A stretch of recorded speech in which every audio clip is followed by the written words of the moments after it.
The bullet came so close that Amara felt the air split beside her ear, a deadly whisper of violence. She was on her knees, hands covered in blood, not her blood, but blood nonetheless. The crimson stained her scrubs, warm and terrifying. In front of her lay an elderly Korean woman named Mrs. Park, the patient she'd been caring for at Sunny Days nursing home for 3 months.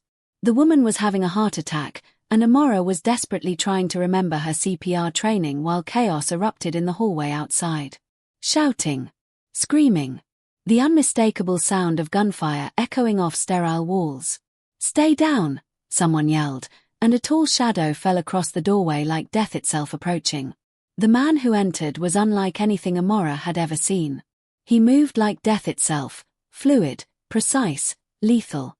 His white dress shirt was already stained with blood, the fabric clinging to his muscular frame. His dark eyes were cold as ice, calculating, merciless. He fired twice without hesitation, and the sounds of struggle in the hallway stopped immediately.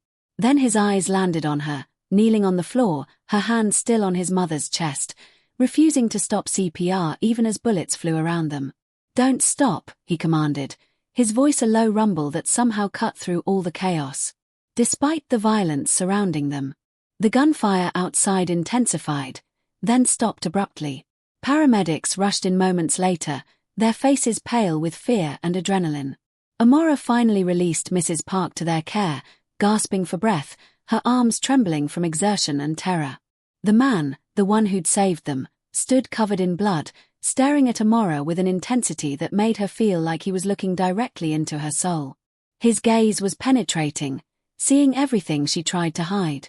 "You didn't stop," he whispered, and something in his voice broke. "Even when you were terrified. You didn't stop trying to save her." That's when Amara understood. This dangerous man, this beautiful monster covered in blood and violence, had just shown her the most human thing she'd ever witnessed. Beneath the hardness, beneath the killer's exterior, there was something else entirely. He loved his mother more than his own life. And something in her chest shifted. Something dangerous awakened. Something she couldn't take back, no matter how much logic screamed at her to run. This was the moment everything changed. This was the moment Amara became tied to Lucian Park forever, bound by something neither of them could explain. The police came within minutes. The questions were endless, repetitive, probing. Amara gave her statement, her hands shaking as she described the gunfire, the terror, the impossible man who'd appeared like an angel of death to protect his mother. Her voice trembled as she relived every moment. "Do you know who that man was?" Officer Williams asked her, his pen poised over his notepad, watching her carefully. Amara shook her head. She didn't. Not really. But she had a terrible feeling she was about to find out, and that knowledge would change everything about her safe, ordinary life. The news came the next morning, splashed across every headline. Local gang leader Lucian Park emerges from shadows. The article described him as a Korean organized crime boss, suspected in over 40 murders, connected to drug trafficking and money laundering. It painted him as a monster, a nightmare in human form. But Amara had seen him kneel beside his mother's hospital bed, tears streaming down his face as doctors assured him she would be okay. She'd watched him hold the elderly woman's hand like she was the most precious thing in the world, his touch impossibly gentle.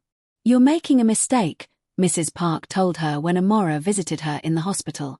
The old woman grabbed her hand with surprising strength. "My son is not bad man. He do bad things, yes, but he not bad man. Circumstances make him what he is," Mrs. Park insisted, her grip surprisingly firm for someone who'd just survived a heart attack. "Mrs. Park, Amara started, unsure how to respond to such a statement about a known criminal. "You save my life. You risk everything for me. I not forget that." The old woman's eyes were sharp, focused, seeing far more than Amara was comfortable revealing. "My son not forget either. I see how he look at you." "I'm just a nurse," Amara protested weakly, though her heart was racing at the implication. "You more than nurse. You brave. You kind. You exactly what my son need." Mrs. Park pulled her closer, her voice dropping to a conspiratorial whisper. "He come back to nursing home soon. When he do, you talk to him. Give him chance. That all I ask? Amara wanted to refuse. She should refuse. This was insane. But looking into Mrs. Park's knowing eyes, she found herself nodding slowly. The old woman smiled, satisfied, as if she'd just arranged something far more significant than a simple conversation. Mrs. Park had been manipulating this situation from the beginning, Amara realized. And somehow, she didn't mind. Lucian Park returned to his mother's care a week later, exactly as Mrs. Park had predicted. Amara was changing Mrs. Park's bandages when she heard his footsteps in the corridor. She would recognize that sound now, the footsteps of a man who knew exactly how to move through the world without being stopped. Confident. Powerful. Dangerous. He filled the doorway, a dark silhouette against the bright hallway. He wore an expensive black suit that fit him perfectly, and his hands were, thankfully, unmarked. No blood this time. His eyes found her immediately, as if he'd known exactly where she'd be. "You're the nurse," he said. Not a question. A statement of fact, his voice smooth and deep. "Yes. I'm Amara Williams." She continued working, trying to keep her hand steady, trying to pretend her heart wasn't racing, that his presence wasn't affecting her in ways she didn't understand. "Your mother is recovering well. Because of you." He stepped into the room, closing the door behind him with a soft click. "You saved her life." "I did what any nurse would do." "No," he interrupted, his voice soft but commanding, leaving no room for argument. "You did what a hero would do. There were bullets. There was danger. And you didn't stop. You kept working. You kept fighting for her," Lucian continued, his eyes never leaving Amara's face, studying every reaction, every micro-expression. Amara finally looked at him directly. His eyes were dark brown, almost black, and they held such intensity that it was hard to breathe. She felt like she was drowning in their depths. "What's your name?" she asked, though she already knew. She'd read the articles, seen his photo splashed across the news. "Lucian. Lucian Park." He extended his hand with old-world formality. "And I owe you a debt." When their hands touched, electricity shot through her entire body. It was immediate. It was undeniable. It was terrifying. Every nerve ending came alive, hyper-aware of his touch, his proximity, his overwhelming presence. "You don't owe me anything," she said, pulling her hand away quickly, trying to regain her equilibrium. "I was doing my job." "Your job doesn't require you to be brave. Courage is a choice." He studied her carefully, as if memorizing every detail. "You chose to be courageous. Most people would have run." "I couldn't run. Your mother needed me." Something flickered across his face, surprise, respect, and something else. Something that looked like recognition, like he'd been searching for something and had finally found it. "Come to dinner with me," he said suddenly, the request catching her off guard. "I can't. I don't even know you," and, Amara protested, though her resolve was already weakening under the intensity of his gaze. "Exactly. Come so you can know me." His lips curved into a smile that was devastatingly beautiful and genuinely terrifying. "I promise not to commit any violent crimes during the date." Despite herself, despite everything she knew about him, Amara laughed. The absurdity of the promise, the deadpan delivery. It was unexpectedly charming. "That's not a very high bar." "No," he agreed, his smile widening slightly. "But it's the best I can offer right now." From her bed, Mrs. Park made a small sound of approval. They'd both forgotten she was there, listening to every word. The old woman's eyes twinkled with satisfaction, as if everything was going exactly according to her plan. Amara looked between mother and son, seeing the love and connection between them. This dangerous man, this killer, this criminal, he was also a devoted son. The contradiction fascinated her, drew her in despite all her better judgment. "One dinner," she heard herself saying, unable to believe the words coming from her mouth. "Just one." "One dinner," Lucian agreed, but his smile suggested he knew it wouldn't stop there. That one dinner would lead to another, and another, until they were hopelessly entangled. Amara said yes, sealing her fate with a single word. She didn't know why. Everything about it was wrong. She was a nurse. He was a crime boss. She was from a normal, honest life. He was from the underworld. It was impossible, forbidden, dangerous. But as she got ready that evening, carefully selecting her outfit, she couldn't stop thinking about the moment she'd seen him in his mother's hospital room. She'd watched a man who killed people for a living weep over his mother's potential death. She'd seen the love in his eyes, fierce and protective and absolutely genuine. Her best friend Tanya was less optimistic when Amara called to tell her, "You're going on a date with a mobster." She shrieked over the phone, her voice reaching octaves Amara didn't know were possible. "Have you lost your mind?" "Maybe," Amara admitted honestly, staring at her reflection in the mirror. "But I can't stop thinking about him." "That's called a death wish, not romance." But Amara got in the car anyway when Lucian's driver picked her up in a sleek black sedan. She wore a blue dress that made her eyes pop, and she'd styled her natural hair in a way that made her feel beautiful and powerful. Tonight, she would need both. The restaurant was exclusive, hidden away in a building with no sign, accessible only to those who knew it existed. Lucian was waiting at a private table on the rooftop, overlooking the city. He stood when she approached, a gentleman despite his violent profession, and the way his eyes traveled down her body made her feel like she was the most beautiful woman he'd ever seen. "Amara," he said, and just hearing her name from his lips sent shivers down her spine. The way he pronounced it, with careful attention to each syllable, felt intimate. "You are stunning." "Thank you." She sat down across from him, her hands trembling slightly. "I'm still terrified." "Of me?" he asked, genuine concern flickering across his face. "Of this. Of how I feel around you. It's too fast. It's too intense," she admitted, deciding honesty was the only option. Lucian leaned forward, his expression serious. "I'm going to be honest with you. I'm not a good man. I've done terrible things.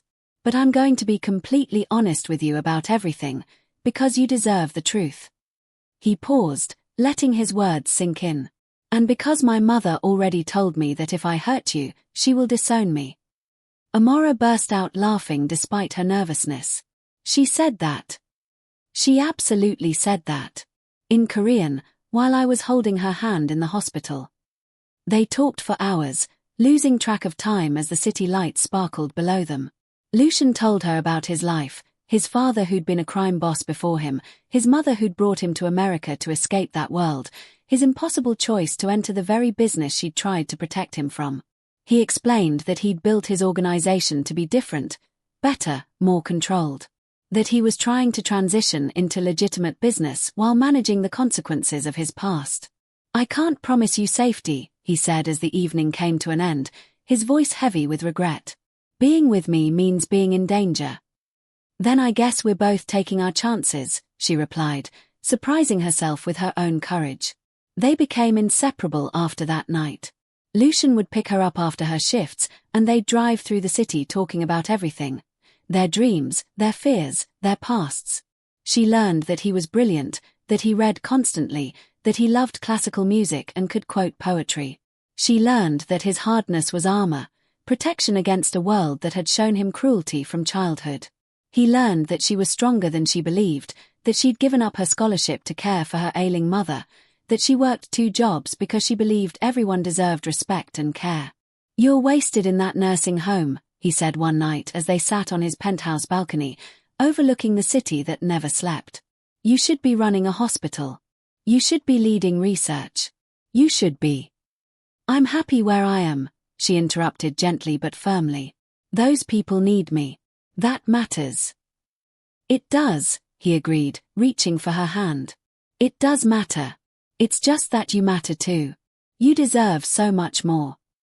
2 weeks into their relationship, Lucian kissed her for the first time, and the world shifted on its axis. They were in the garden outside the nursing home, hidden behind a privacy wall where the roses bloomed. The setting sun painted everything gold, magical, perfect. His hand came up to cup her face with surprising gentleness for someone so dangerous. "I love you," he whispered against her lips, his breath warm. "I know it's too soon. I know it's insane. But I do." "I love you too," she admitted, and it felt like confession and salvation all at once. like falling and flying simultaneously. When their lips finally met, it was everything she'd imagined and nothing she could have prepared for. Gentle yet passionate, tender yet desperate. A promise and a prayer wrapped in a single kiss. Around them, the roses bloomed, silent witnesses to the impossible. The first real problem came 3 weeks later, shattering their fragile bubble of happiness. Amara was leaving a late shift when she noticed the car following her, a black SUV with tinted windows that stayed exactly 3 cars behind. She called Lucian immediately, and his response was swift and terrifying. Within minutes, he appeared beside her car in his own vehicle, and his presence alone made the following vehicle speed away. "Get in," he commanded, his voice hard, the gentle lover replaced by the crime boss. As they drove, he explained with brutal honesty. There was a rival operation, a man named Victor who controlled the eastern seaboard. Victor had always wanted Lucian's territory. Now Victor knew about Amara, and he saw her as leverage, a weakness to exploit. "You can't see me anymore," Amara said, panic rising in her throat, choking her. "It's too dangerous." "No." Lucian's voice was absolute, leaving no room for argument. "The moment I stop seeing you, you become truly vulnerable. As long as you're with me, you're under my protection." "And what protection is that? Bodyguards? Guns?" she asked, her voice trembling. "Yes," he said simply, as if it were obvious. "Whatever it takes to keep you alive. I will burn down the world before I let anyone hurt you." For the next month, Amara lived in a state of fear and intensity that she'd never experienced before. Every moment felt heightened, dangerous, precious. She moved into Lucian's penthouse, leaving behind her small apartment. Men in dark suits surrounded her constantly, their presence both comforting and terrifying. When she went to work, she had security. When she went to the grocery store, she had security. She was a prisoner of his protection, living in a gilded cage, and the worst part was that she understood why it was necessary. Lucian had enemies. Dangerous, ruthless enemies who saw her as a way to destroy him, to bring down the man they couldn't defeat through conventional means. "I'm sorry," he would whisper at night, holding her close as if she might disappear. "I'm sorry you're caught in this." "Don't apologize," she'd reply, her fingers tracing patterns on his chest. "Just keep me with you." The violence erupted one night when Amara was at work. Lucian's men intercepted an assassination attempt meant for her, armed men who'd infiltrated the nursing home. 2 of his security team died protecting her. 4 rival operatives died. By morning, Victor had sent a message written in blood: "Back off, or Amara would be taken." That's when Lucian made a decision that would change everything. He came to the nursing home and asked her to take a break with him in the garden where they'd first kissed. His face was grim, determined, every line of his body radiating dangerous purpose. "I'm going to war," he said simply, no sugarcoating, no gentle euphemisms. "With Victor. And I'm going to win, because I have something he doesn't." "What?" she asked, though she thought she knew, her heart pounding. "Motivation." He pulled her close, his arms wrapping around her like steel bands. "You. Fighting for you gives me everything I need. Because I'm not just fighting for my territory or my pride. I'm fighting for my future. For us." "Lucian," she started, fear and love warring inside her. "I don't care if it's fast. I don't care if people think it's insane. Amara, I want to marry you. I want to build a life with you. I want to give you everything." He dropped to one knee right there in the garden, among the roses that had witnessed their first kiss. "Marry me. Not tomorrow, not next month. Today. Now.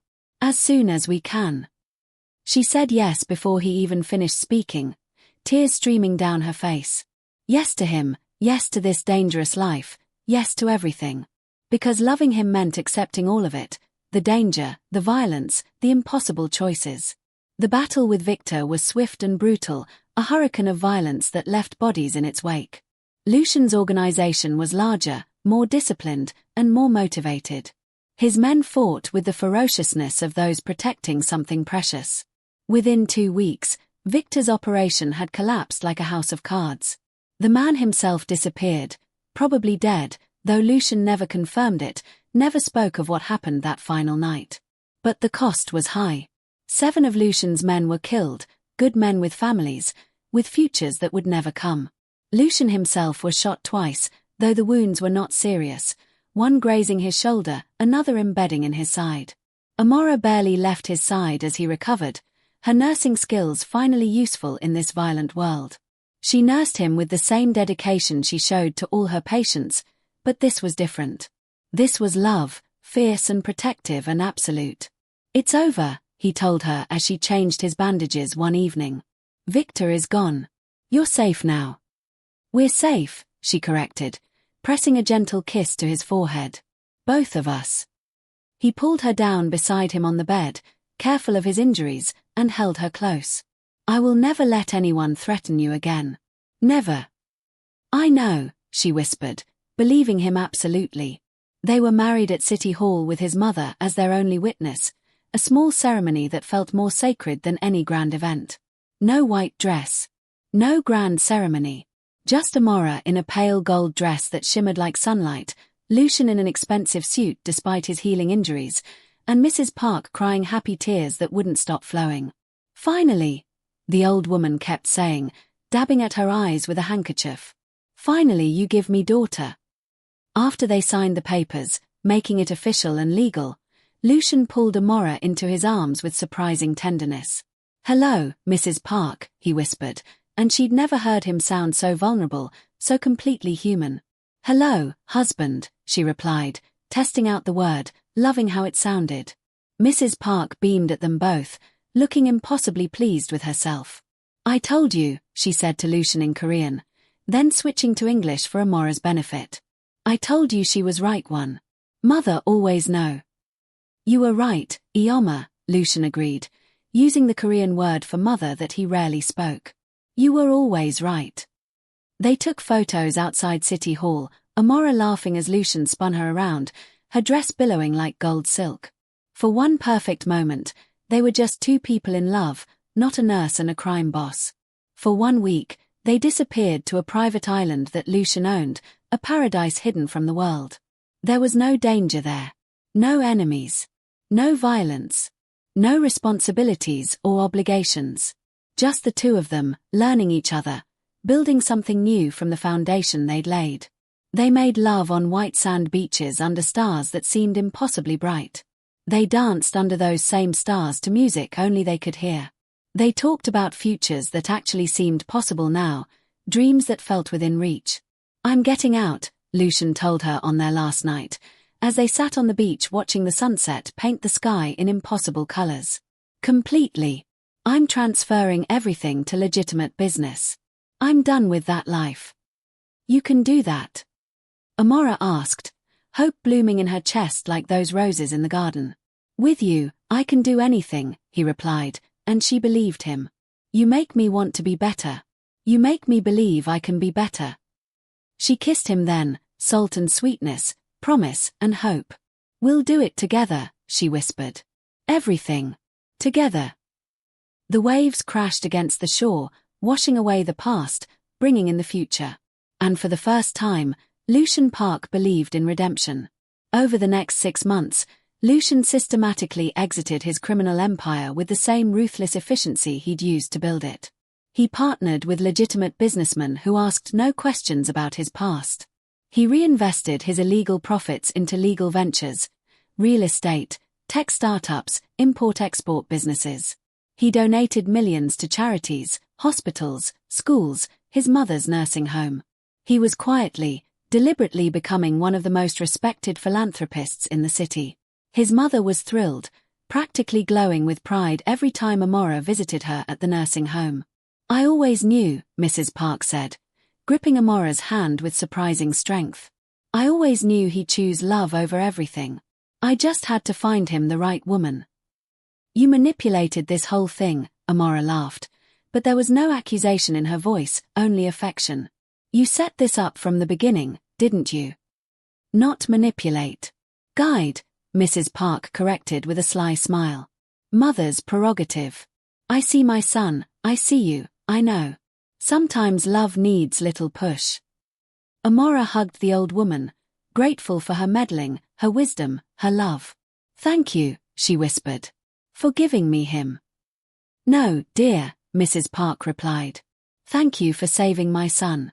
Not from bullets. From himself." The federal government had other ideas about Lucian's redemption, less interested in his transformation than his past crimes. A task force was formed specifically to prosecute him for crimes committed over the past decade. His lawyer warned him it was serious, possibly career-ending for Lucian's new legitimate life. They had testimony from informants who'd turned on him. They had financial records traced through shell companies. They had enough to send him to prison for a very long time. "I'll fight it," Lucian said calmly, though Amara could see the tension in his shoulders. "But Amara, you need to prepare yourself. There's a real chance I go to prison." "Then I'll wait for you," she said simply, as if it were the most obvious thing in the world. "For how long? 5 years? 10 years? 20? His voice broke slightly. "You deserve to live your life." "However long it takes," she replied firmly, leaving no room for argument. "I didn't marry you for fair weather. I married you for everything, good and bad, freedom and prison, all of it." He pulled her into his arms, holding her like she was his anchor in a storm. "I don't deserve you," he whispered. "Probably not," she agreed with a small smile. "But you're stuck with me anyway." Outside their penthouse window, the city lights twinkled, indifferent to their struggle. The trial lasted 3 months, each day more grueling than the last. Lucian's defense team was brilliant, expensive, relentless. But the prosecution was determined, armed with evidence and witnesses. The trial became a media sensation. "Mafia boss turned philanthropist faces justice," the headline screamed. Reporters camped outside the courthouse. Cameras caught every moment.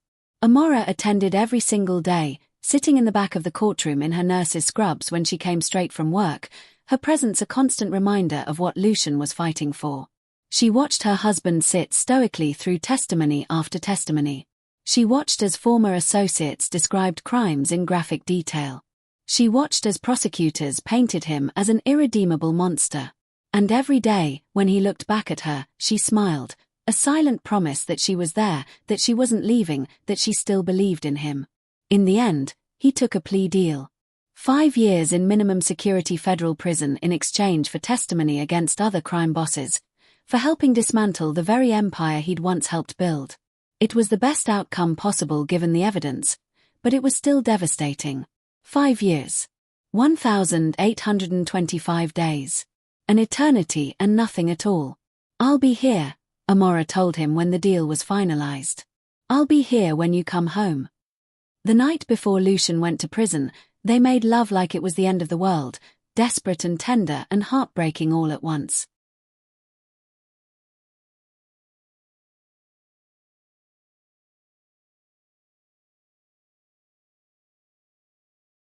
He held her afterwards, his arms wrapped around her, unwilling to let go even as dawn approached with its inevitable separation. His hands trembled against her skin, this man who'd never shown fear, never shown weakness. "I love you," he kept saying, the words a mantra, a prayer. "I love you so much."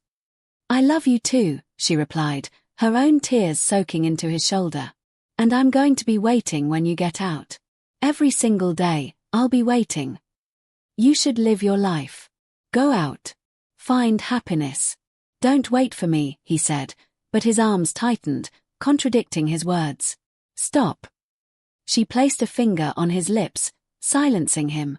"Don't tell me how to love you. Just let me love you. Let me choose you, every single day." He kissed her then, desperately, like he was trying to memorize every sensation, every moment, every breath they shared. Like he was trying to capture this feeling in a bottle to sustain him through 5 years of separation. When dawn broke, painting the sky in shades of pink and gold, they dressed in silence, both knowing these were their last moments of freedom together. Lucian's first day in prison was the hardest day of Amara's life, worse even than the day her own mother had died. She sat across from him in the visitation room, separated by reinforced glass that might as well have been an ocean. She watched this beautiful, powerful man confined to a small orange uniform, reduced to a number, a prisoner. It broke her heart in ways she didn't know were possible. But she visited every single week without fail, becoming a familiar face to the guards, to the other visitors, to the prison system itself. She also made a decision during that first horrible visit. She returned to school, finishing her college degree while working full-time. She was going to become someone extraordinary, not for Lucian, but for herself. She was going to build a life that was meaningful and full, so that when he came home and he would come home, they could build it together as equals. "I'm proud of you," Lucian told her through the glass during her 5th visit. "Not because you're waiting for me. Because you're building yourself into something stronger." "We're both becoming better," she replied, pressing her hand to the glass. "You in there, me out here. When you come home, we'll be ready." His hand matched hers on his side of the glass, palm to palm with only cold barrier between them. Year 1. Amara grieved the loss of her husband's physical presence and slowly, painfully accepted her new reality. She attended classes, worked double shifts, visited Lucian every single week without exception. Mrs. Park remained her constant support, a mother figure when she needed one most. Year 2. Amara began to thrive despite the pain. She got promoted to head nurse, leading her department with the same fierce dedication she brought to everything. She was taking advanced classes, excelling in ways she'd never imagined.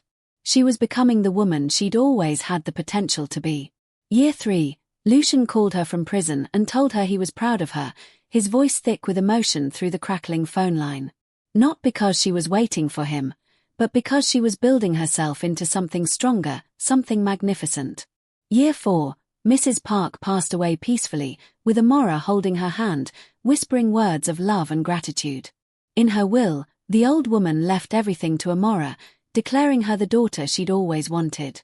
Amara wept at the funeral, mourning the woman who'd brought her and Lucian together. Year 5. Amara completed her degree with honors. She was hired to oversee nursing programs at a major hospital, a position of real power and influence.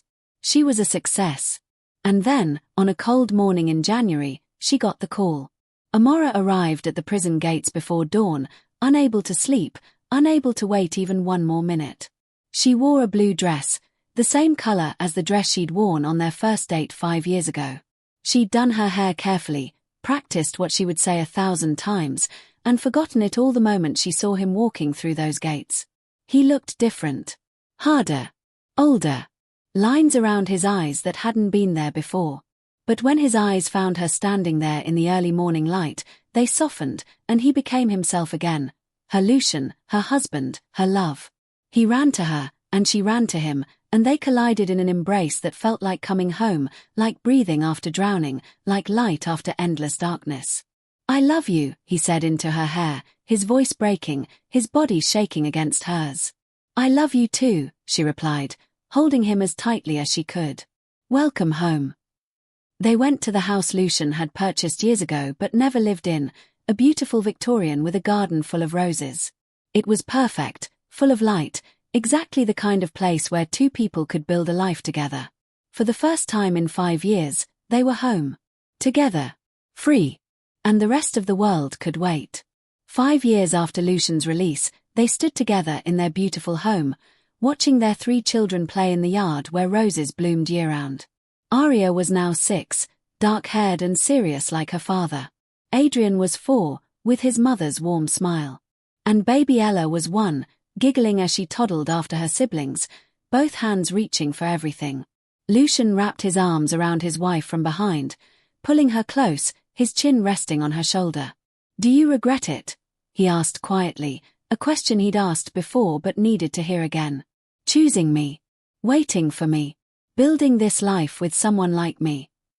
Amara turned to face him and placed her hands on his chest, over his heart that beat steady and true. "Not for a single second," she said firmly, meaning every word. "Because you're not someone like that anymore.